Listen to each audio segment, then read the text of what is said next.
test on YouTube. I think we're good on the tube as well. Oops. I think we're good on the tube. YouTube, let me know when you're here.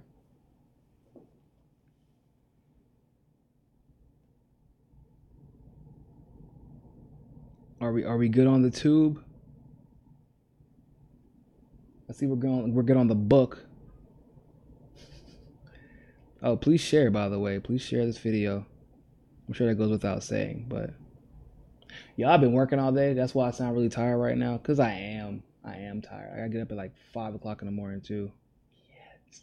Yes. Yay for getting up early in the morning.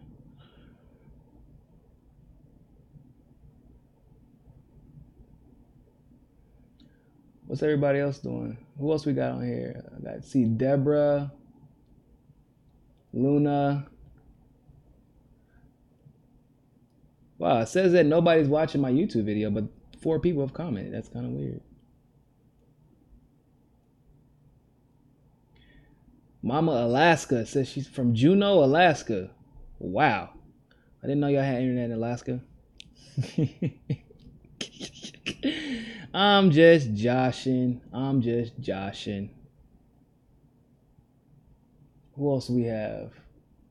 Gail. Hi, Gail.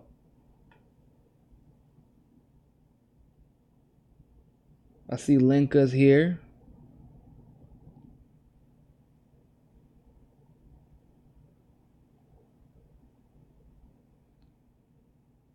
Who else we have?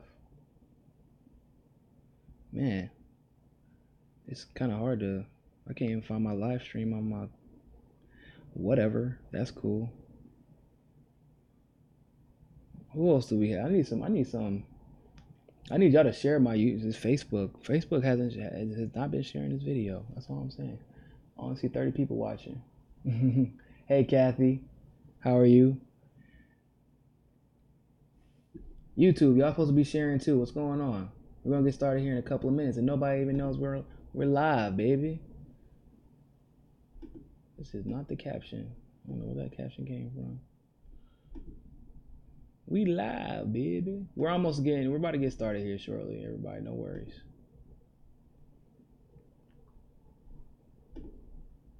Just gotta make sure people hear. We gotta make sure people know what's going on, that we talking. I gotta apologize to Laura Steiner, because I'm definitely live streaming in the middle of her live stream with Liz. But y'all should definitely check that out. But she's in California, so I need to go now. I can't wait like she can. I gotta do my live stream right now, because I gotta go to bed, ladies and gentlemen. I got a bedtime that I never meet. We're gonna get started at 10:20, by the way. That's the time I told myself. So if you need to go use a bathroom, eat some dinner, anything like that, we get started here in less than a minute. Hope everybody's doing well. I see Lucille from Massachusetts. Mama Alaska, I've been watching you for a long time. Thank you very much. I appreciate that. It's been quite some time since we started this, actually. I started this channel like a year and a half ago. We've come a long way together. I know some of y'all watching, y'all don't always comment, but I see you. What's we got?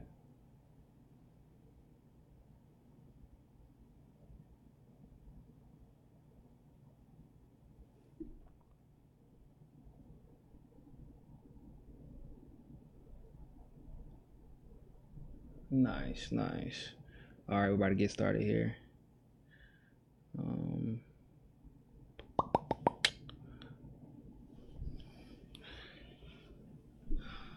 Hopefully this battery is good enough. I hope everybody on YouTube can hear me clear. Facebook, we should be good, right? Everybody can hear me? We're good? Am I coming in clear on Facebook? I should be a lot more clear than I just was. We're good? Okay. Okay. So let's get started. So as obviously as you all know, I've been trying to give you all updates on the lawsuit, breaking down the order. I haven't done a video breaking down 100% of it just because it's going to take I was trying to let Jared and Liz do that one first where they break down every piece of it, but I'm going to go into a little bit more detail about the jurisdiction claim, which is legitimate. I'm not going to say that it's legitimate. I'm not going to say, oh, all of democracy is lost because of this order. Like I've told you all several times in the past couple of days, that's not what this order is saying. That is not how I'm interpreting it. Even Jared, I haven't talked to Jared yet, but I've talked to Liz, and Liz is like, okay, I think I might have overreacted. Which that's just Liz. Liz is she's very passionate about what she does. She's passionate about representing the people. She's passionate about representing you all. Let me just squash something really fast, by the way. There are some people who seem to think that Jared and Liz are in this for fame or money, even though I will be totally honest with you. They're not hurting. They're attorneys, and they're successful attorneys. So, and if you've ever met Jared and Liz in person, they're not materialistic. In fact, I have to tell Jared that he needs to buy more shirts. He can't keep doing interviews in the same 2 shirts. That's the type of people they are. Okay. As far as fame is concerned, I think that once again, of course, you couldn't know this unless you know them personally, which I do know them personally. They're pretty much like family to me at this point. They don't like spotlight. In fact, CNN had been trying to get Liz to go on the air for, I want to say, a little bit over a year before she finally accepted to go on the air. People had been trying to interview Liz over her, because I don't know if y'all know this, but they actually had a class action against Donald Trump a couple of years back that ended really weirdly. But y'all don't know this. They don't care if you know, but this is for those who are claiming that they're here for fame. Jared and Liz, if I recall, I don't think it's been settled yet, but they're fighting Kim Kardashian right now over a makeup line. I think successfully so, last time I checked. Y'all don't hear about that. I don't think they haven't talked about it. They don't tweet about it. They don't Facebook about it. They could be using cases like fighting Kim Kardashian, they don't ever really talk about them fighting, to a pretty successful degree, Donald Trump, like a couple of years ago. They could throw that stick around. Liz very, very rarely even brings up the fact she was on CNN, that we've had Washington Post come in and interview us, and they don't talk about that type of stuff because they don't like spotlight. I don't know if you all understand how hard I had to work to keep them in the spotlight. Like, they don't like attention. Now, when it comes to this case in particular, that should let you all know, because now that you all have some kind of context about the type of cases Jared and Liz handle, they have their own law firm. For a long time, they were doing everything by themselves. So now that you all know the type of cases they handle, not small profile cases, but y'all don't know who they are, because that's kind of done on purpose. They didn't like the spotlight. They didn't want the spotlight. But the reason that y'all know who they are is because they refuse to back down from the moral foundation, from representing the moral foundation of this case, because they believe that it is not only, from the legal side, they don't believe that it's only going to determine politics and how politics is, the political process is viewed in the future, but also legally, if we can ever do anything to anyone, in these type of situations. Okay, so Y'all don't hear about their other cases, but they are always talking about this particular case. They're always defending this case.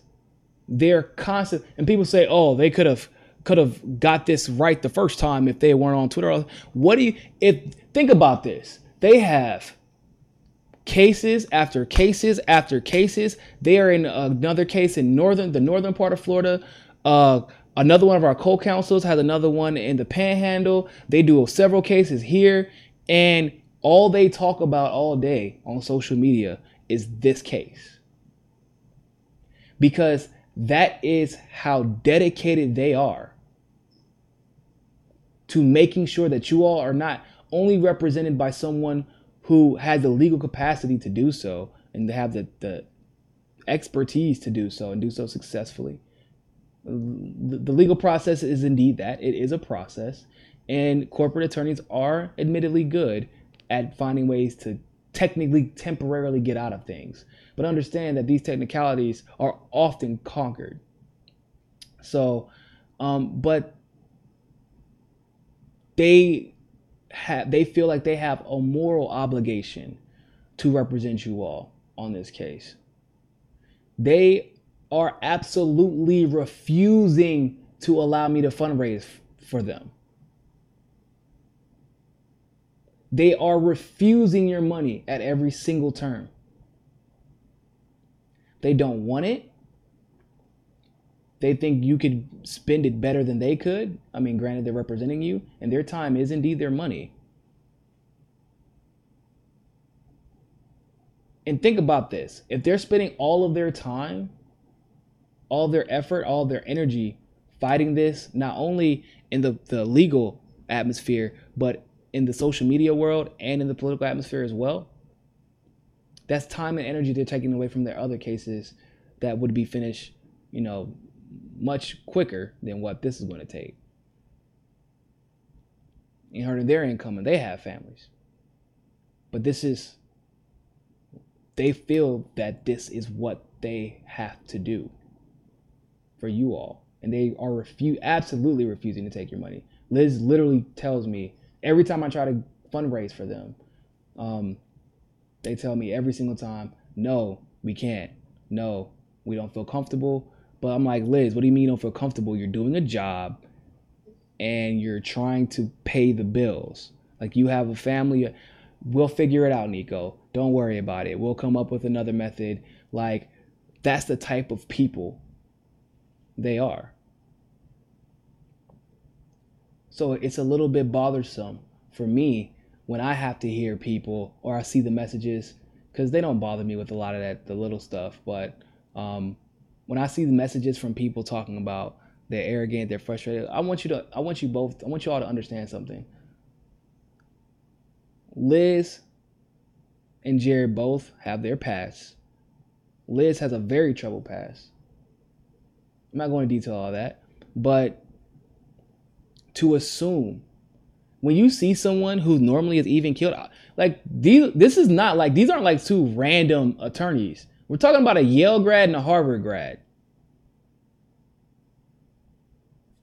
We're talking about somebody who was taught by Dr. Cornel West and Jared.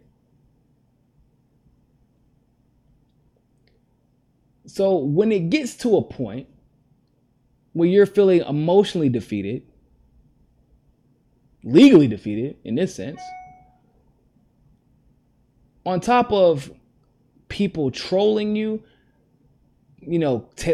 attacking you for quote unquote wanting to be famous. Jared won't even get a damn haircut unless he's gonna go in front of the camera. Like, it gets emotionally draining. It does. And there are people who have come to me about their concerns about, Liz or Jared said this to so and so, and if they're wrong, they'll actually apologize. But you have to understand, when you have a lot of people, and I've been guilty of this less than they have been, but I've been guilty of, when you're constantly being trolled, you're going to snap eventually. Like, eventually going to snap on someone, and sometimes it means that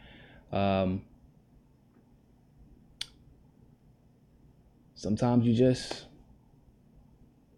get frustrated. And we all agree sometimes. We all have to take a step back. Everybody. I don't care who your favorite journalist is or your favorite social media personality or celebrity, whoever. They always have, every one of us has to take a step back sometimes and kind of like reevaluate life and remember why we're doing what we're doing, because it does get frustrating because there are people who just literally seek to argue and condescend, and everybody swears to life that they can actually do your job better than you can. So that's just my piece. I love Jared and Liz. That's like my family. When I came to Miami and when everybody else thought I was crazy for the stuff that I found in North Carolina in regards to the Bernie Sanders campaign and Hillary Clinton and the DNC infiltrating, they listened to me, they heard me, and they hired me to their super PAC. And so even after that, they went above and beyond to ensure that I could keep doing what I do.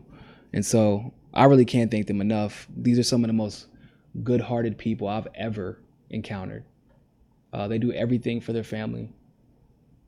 Jared left a job where he could have been making millions. For those of you who think that they want fame or money. I mean, once again, Harvard and Yale grad. Like, both of them got almost perfect scores on their LSATs, and then both of them did not only take the California bar, but then took the Florida bar, and they self-taught themselves to pass one of the hardest bars in the country. So they gave up money to be here and do and represent people that look like them, that are like them. So I just wanted to talk about that briefly. But some people, just in regards to the lawsuit, some people have been asking me questions. Nobody super chatted yet, have you? I don't want to miss anybody. Okay, cool. But some people have been asking me or insinuating my role in this case. And some people have been getting it very wrong, to say the least. So, like I said, most people who know me know I usually don't actually talk about this that often outside of just giving updates. But for those of you who are unclear of what I do and why I am always talking about the case, so let me introduce who I am. This is mostly for YouTube because a lot of YouTube doesn't know. Facebook knows a lot of times, but YouTube does not. So let me introduce you to who I am. My name is Niko House, and I am the person who created and designed the framework for the ideology that is used in this DNC fraud lawsuit. I was the one who sat down and explained to Jared, because this is a corporation and this is a nonprofit corporation or a nonprofit organization, they do have fiduciary duties, and we can't hold them accountable because there has been a direct injury. Now, whether or not we asserted that or alleged that well enough is a different discussion. We will do that. We'll talk about that in a second. But nonetheless, this wasn't like I walked up one day and I was like, because some people seem to think that I don't know what they think. They think I just report on this because I happen to be a journalist. Before I was a journalist, I was an investigator for a super PAC. That was when I was like 25, 26 years old. And from that investigation, I concluded that we did have grounds for a lawsuit. And I consult with them. We talk about this. We're actually having a meeting on Tuesday or Wednesday to figure out what to do next. But when I talk about the lawsuit or these legal matters in general, although I'm not 100% right on everything all the time, it's just impossible to be like that.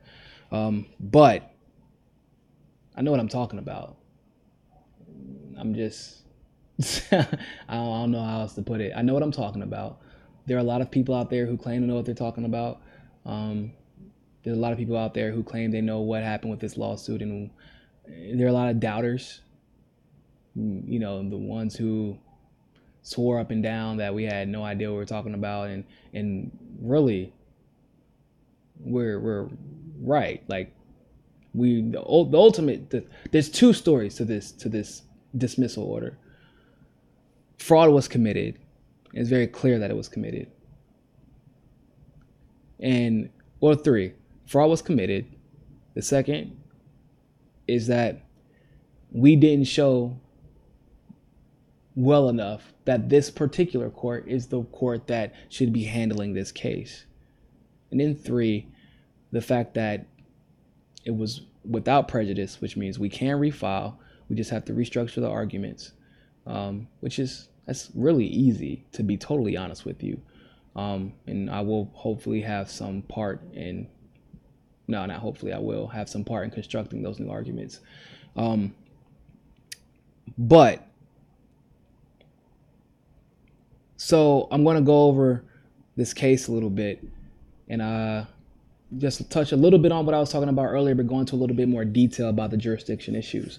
So with the initial jurisdiction issue, we did not allege well enough that there were two different citizens, that one being the defendant and one being the plaintiff. So if Debbie Wasserman Schultz is a citizen of Florida, then at least one of the plaintiffs has to not be a resident of Florida for it to be argued in the federal court. So we actually, because of wording, did not get that correct. We said resident. Not only did we just say resident, but we did not allege specifically that Jared and Liz actually, weirdly enough, or that our plaintiffs were citizens of not only Florida, but also states outside of Florida. Now, citizens is not the same thing as residents.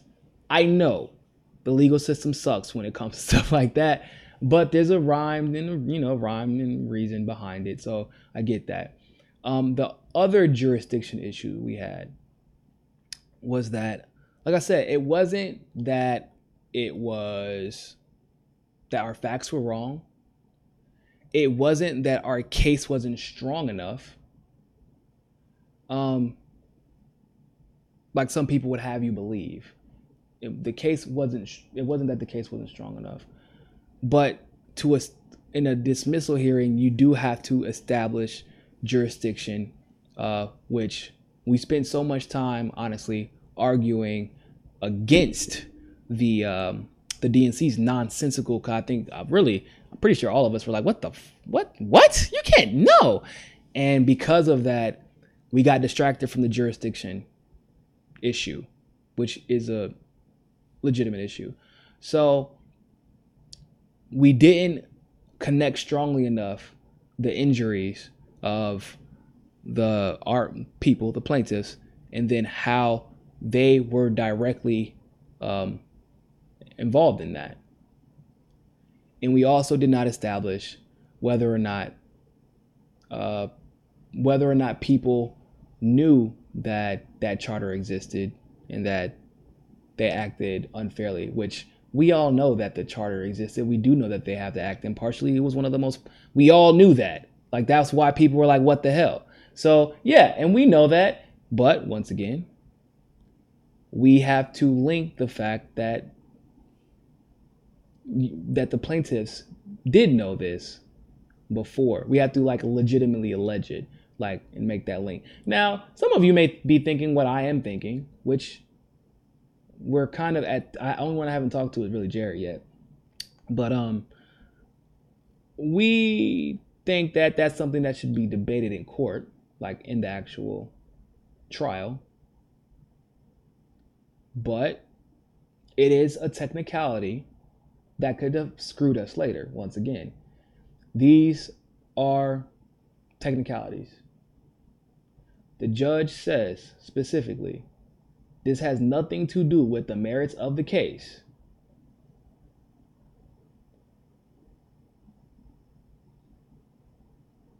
It has nothing to do with the merits of the case. It has nothing to do with the like the classes are an issue in reference to jurisdiction. We have to make sure that we're arguing in the right court. And I totally agree with that. I would rather find that out now than find that out because what's important to understand is if we don't argue in the right jurisdiction, which I'm not sure a lot of people know, but if we don't argue in the right jurisdiction, y'all, that's a defense. That's a legitimate defense, and we could get smacked. Like we shouldn't even be arguing this in this court. That's the type of technicalities that people get off on, especially if it's a grand jury, which we did request.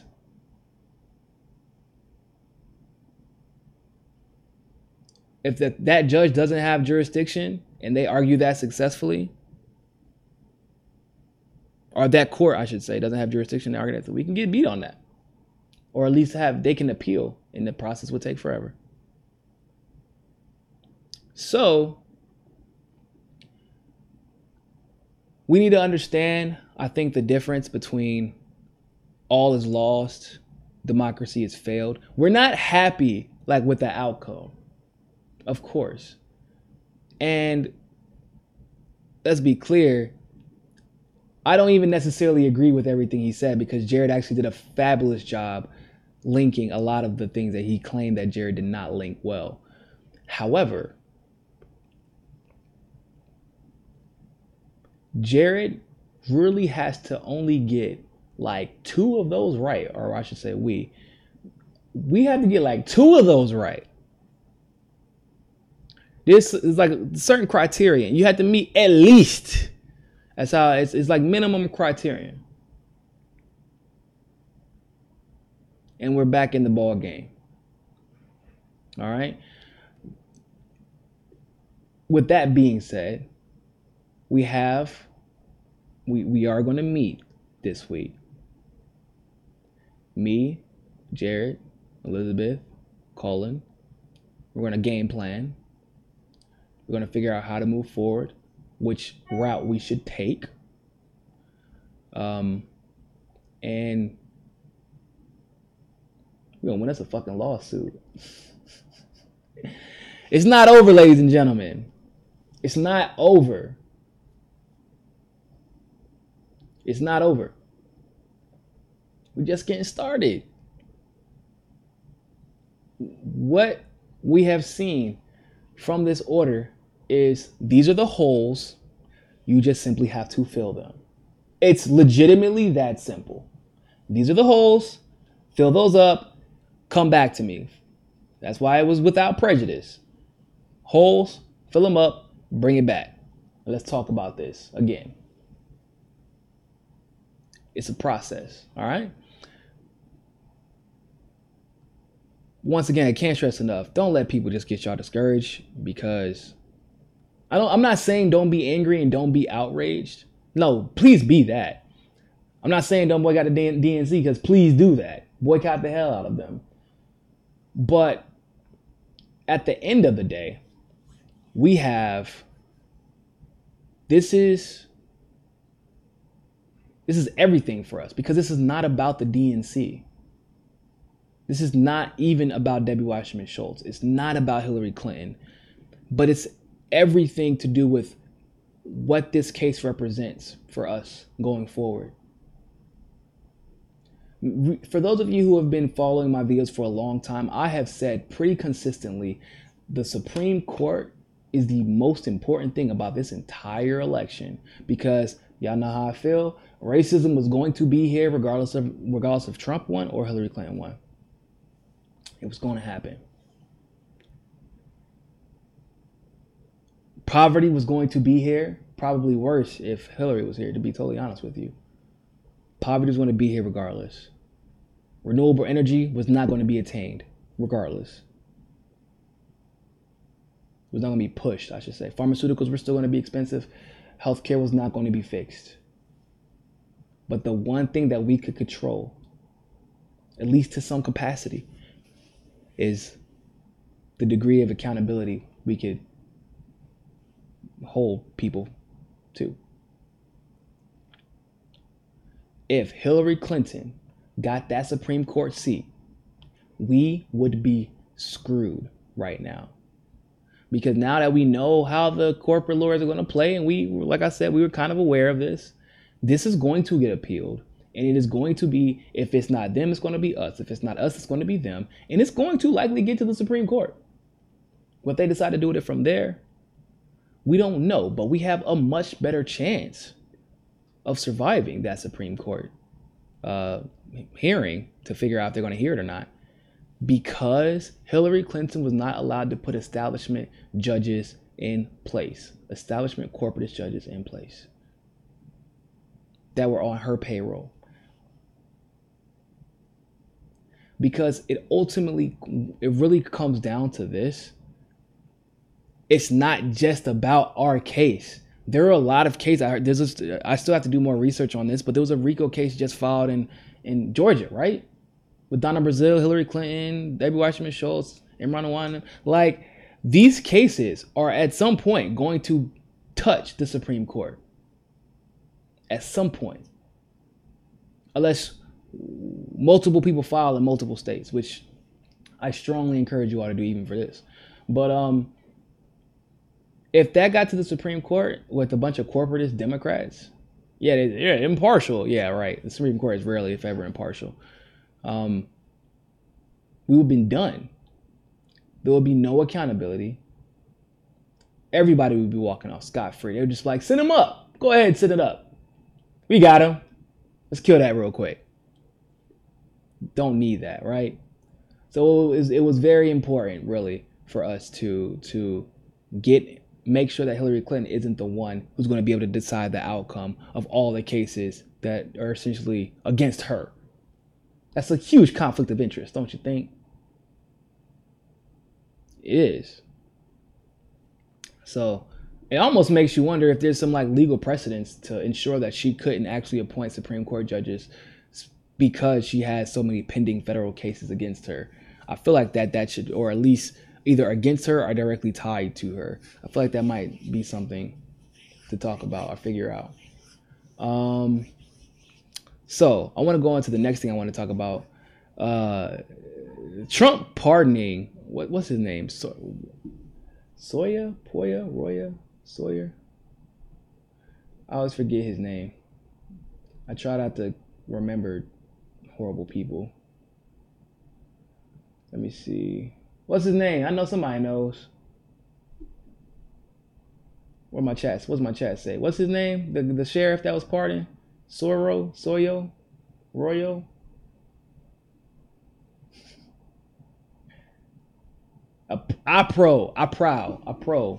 Arpao. Yeah. Nah, man, he's not a national hero. Vault News Radio says he's a national hero. No, he's not a national hero. In fact, he is the antithesis of everything that he supposedly represents. And I'm going to explain why that is. First of all, Donald Trump completely just undercut the legal process to get him pardoned. Like, there's usually some prison time involved in that. He has only been really found guilty of contempt of court. So it's not even a felony. It's a freaking misdemeanor. He wouldn't even get prison time for that. But that's just that side of it. There's also the fundamental side, right? So let me get this straight. So you want undocumented citizens or undocumented immigrants to follow the rules, file their paperwork correctly, go through the process, and become legalized. You want to be citizen. Well, yeah, you eventually become a citizen, and everybody's happily ever after, right? Okay. So what is the best way to demonstrate that? You feel like the best way to demonstrate that is by literally cheating you're undercutting your process, not giving people due process, and breaking all of the rules in order to arrest and detain immigrants. That's counterintuitive, don't you think? That's the antithesis to every single thing that you're asking undocumented immigrants to do. And I am not saying that they're right or they're wrong for coming to the country, because everybody's circumstance is different. If you're running away, if you're a refugee, or if you're, looking for asylum, then I'm all for it. I don't really care about that. I do care about vetting, but that's neither here nor there. My point is, I get that immigration actually needs to be controlled. I get that. I totally get it. But this really goes back to the fundamental arguments that we have about cops killing unarmed civilians. When they say, oh, well, they shouldn't have resisted. Just because someone doesn't follow the rules doesn't automatically grant the cop the ability to just ignore all of his rules or her rules. You don't get to do that. That's my point. You can't claim you want someone else to follow the law to the letter, and then when a judge tells you, yo, you can't do that. I don't know where you got that idea from, but you don't do that anymore. And you still continue to do it. How am I supposed to take you seriously as an authority figure? This is why people come into the work. Part of the reason why people come into this country undocumented. Because there is still systematic racism. There still is institutionalized racism. There are still people trying to make a career off of kicking people out of their livelihoods. Why would I go? There were people being arrested on visas 5 months ago, if you all don't remember. People being sent back to their homes on visas. They did everything right. There were people being stopped in Florida because of how they looked. On the road, just checkpoints.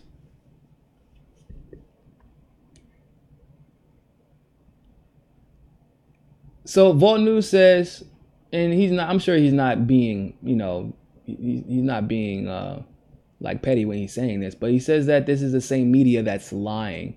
Now, I normally wouldn't really discard that, except for a guy got convicted. Like they said, the courts went through this and said, nah, bro, you can't do this. And this is in Texas.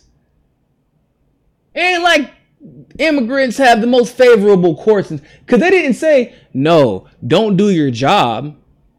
They just said, hey, do it the right way. That's all we're asking. Give these people some damn dignity. Don't break the law while you're trying to follow the law. And there are situations, I'm not like this, like self-righteous, like there are black and white situations, but in this scenario, it was pretty damn black and white.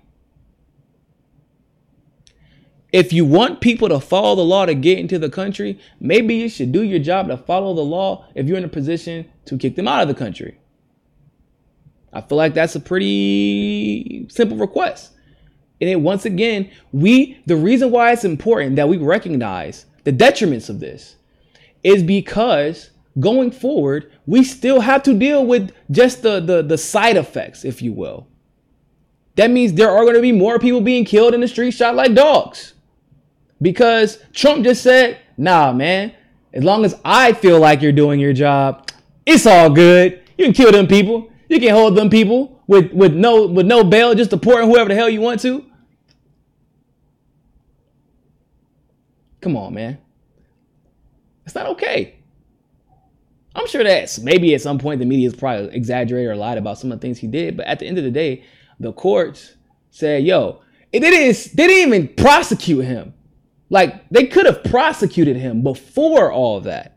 They could have prosecuted him and everybody who was under his tutelage following orders for conspiracy, all kinds of things. Kidnapping. They didn't even do that. They just like, hey, man, yo, it'd be cool if, and this was during the Obama era that a lot of this happened. So you can't even be like, oh, the courts, like when I say It was during the Obama era. This was when immigration was literally at its. This is what he deported more people than both of the Bushes and Bill Clinton. Okay, more than any president. So obviously he was pretty open to it. All they asked him to do is follow the law. All they asked him to do is follow the law. That's it. So I don't think, and instead of him fixing himself, he could have followed. What do they always say? Just comply. Just comply. You won't get shot. Just comply. You won't get held in contempt of court, asshole. But you see how that logic isn't, the philosophy isn't consistent. What my colleague, Hard Bastard, follow him if you don't on YouTube. My colleague always says, if we're applying the consistent philosophy, he loves saying that. If we're applying this philosophy consistently, and I agree. If we're applying the philosophy consistency of following authority, even if you don't necessarily agree with that authority at that very moment in time, until you deal with it in a substantive way, you need to follow it. If that's the logic that people want to apply. So what? Is that for everybody except for the authority? Everyone has to follow authority except for authority.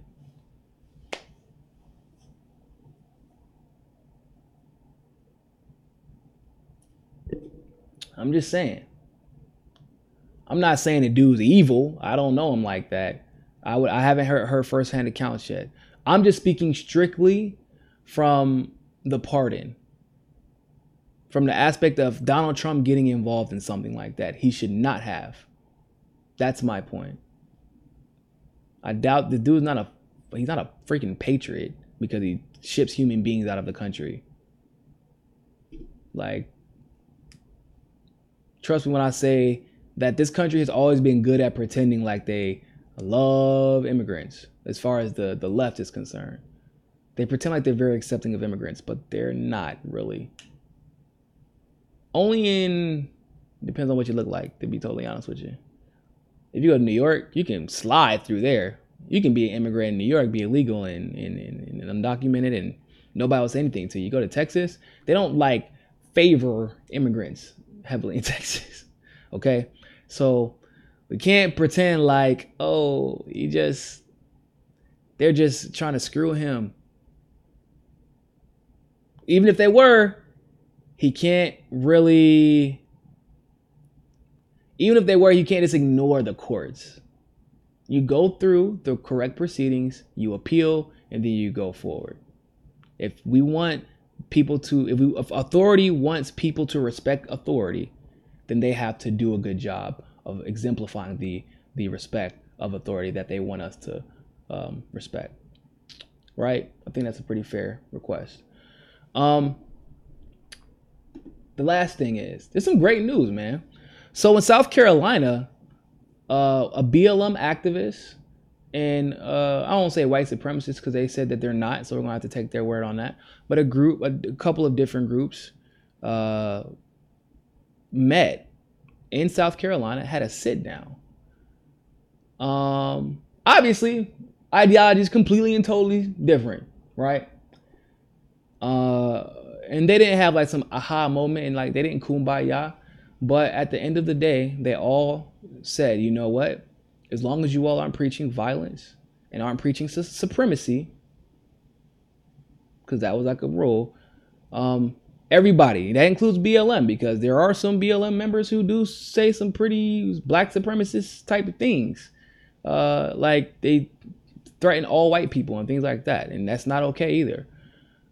Like I said, I'm a person who likes to lead by example, and I expect that people who are going to be in these type of organizations should be doing the same. You can't say white people shouldn't be supremacists, and then you scream some supremacist this type of shit.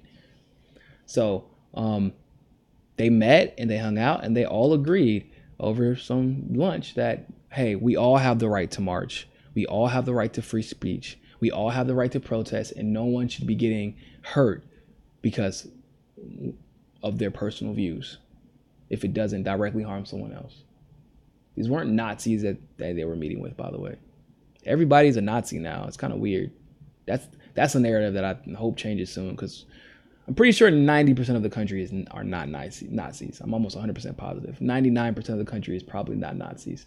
They're making the Nazi thing be a lot more serious than what it actually is.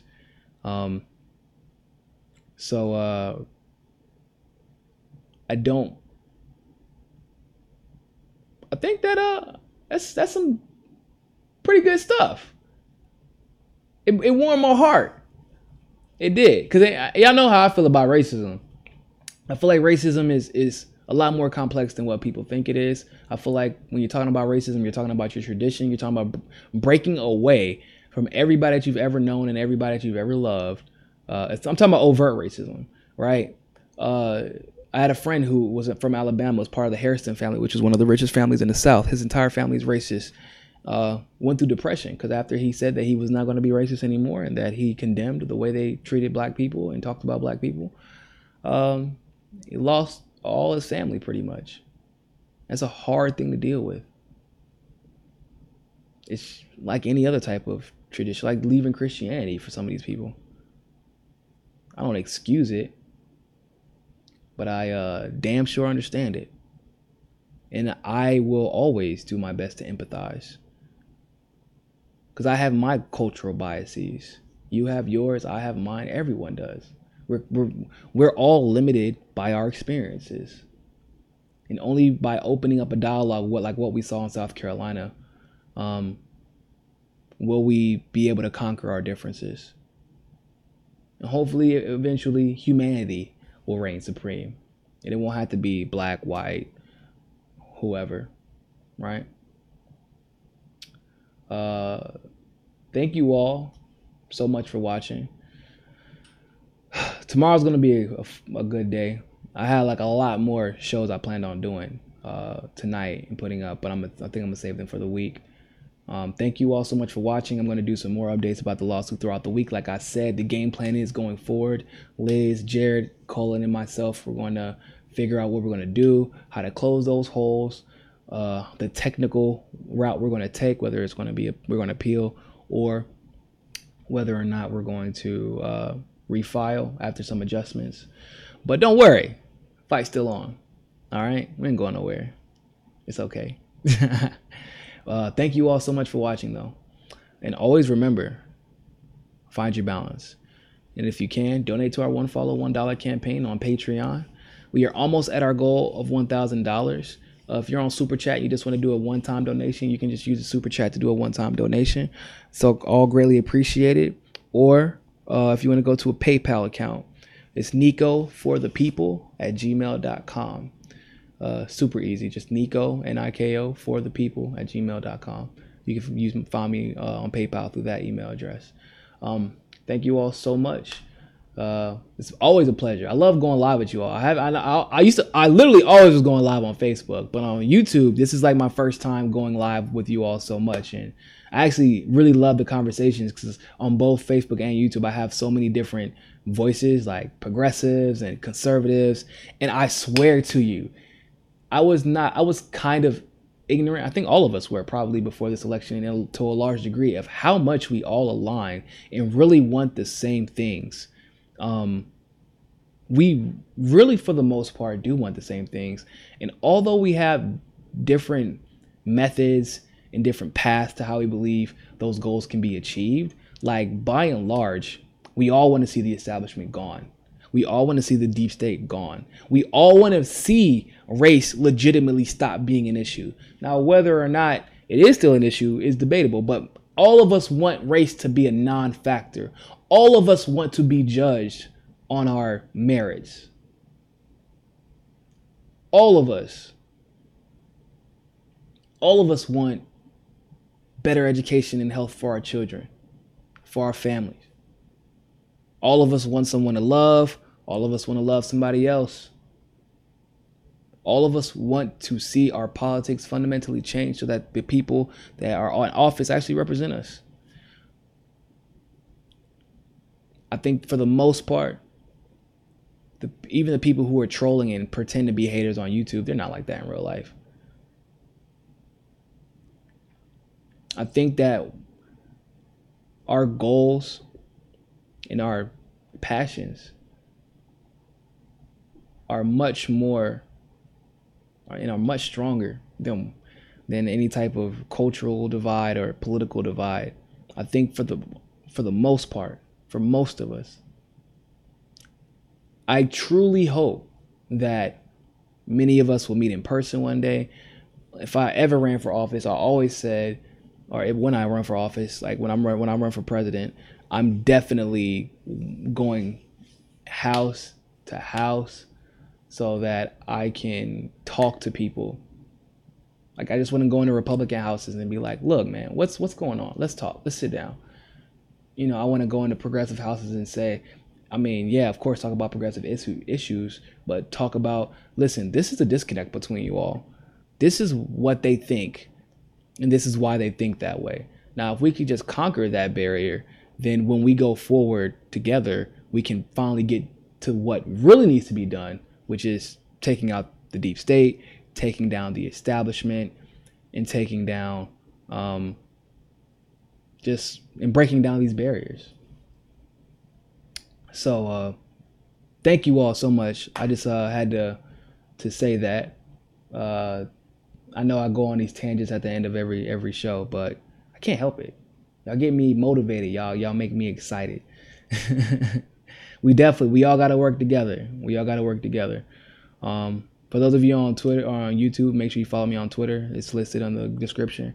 But yeah, find your balance, people. By the way, I'm gonna explain what find your balance is on the next live stream, because people keep asking me, what does find your balance mean? But you gotta stay tuned for that one. All right, people. Have a good night, and I will see you all tomorrow. Peace.